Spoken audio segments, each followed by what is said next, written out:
बल्दियाती कारो कानून हिननि लागू कयो आहे, जंहिंमें हिननि आम माण्हूअ खां पंहिंजा हक़ तलब कया आहिनि या इदारे खां बल्दियाती इदारे खां समूरा हक़ वठी MPA MNA खे ॾियणु चाहिनि पिया, या ही पंहिंजी का काउंसिल ठाहींदा अहिड़ी जंहिंमें उनखे उनजी बजटूं सभु उन वटि हूंदियूं।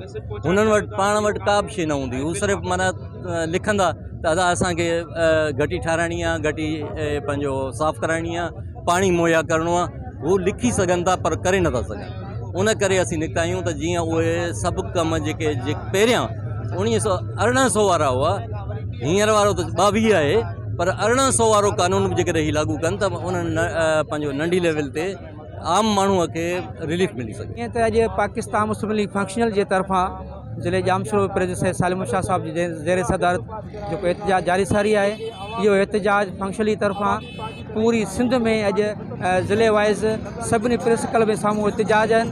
अॼु ज़िले जामशोर असांजो एहतजाज रिकॉर्ड करायो आहे, जंहिंजो मेन असांजो महवर ऐं मुतालबो आहे त सिंध हुकूमत जेको मनपसंद जेको हींअर बिल पास करायो आहे, कारो कानून पास करायो आहे, जंहिंखे सिंध हुकूमत जी आवाम बि रद्द कयो आहे ऐं फंक्शनली बि रद्द कयो आहे।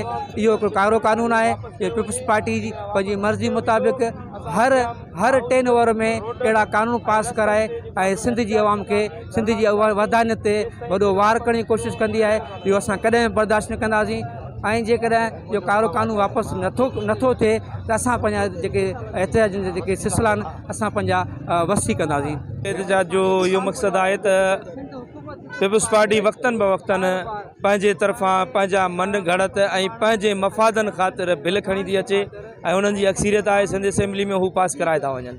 सो उहो बोझ असांजी आवाम ते पए थो। अॻे दफ़े बि जीअं हिननि बिटो निज़ाम लागू कयो, उनजी सख़्तु मुखालफ़त कई पीर साईं पागारे ऐं उहो कानून मजबूरन हिननि खे वापसि वठिणो पियो। इन तरीक़े सां अॼु बि असां पुरअमन निकिता आहियूं, असां वार्निंग ॾियण लाइ निकिता आहियूं त पीपुल्स पार्टी पंहिंजो ही कानून वापसि वठे। जेकॾहिं इहो न वरितई त ॿी सूरत में रोड रस्ता ऐं CM हाउस अॻियां धरणो ॾिनो वेंदो।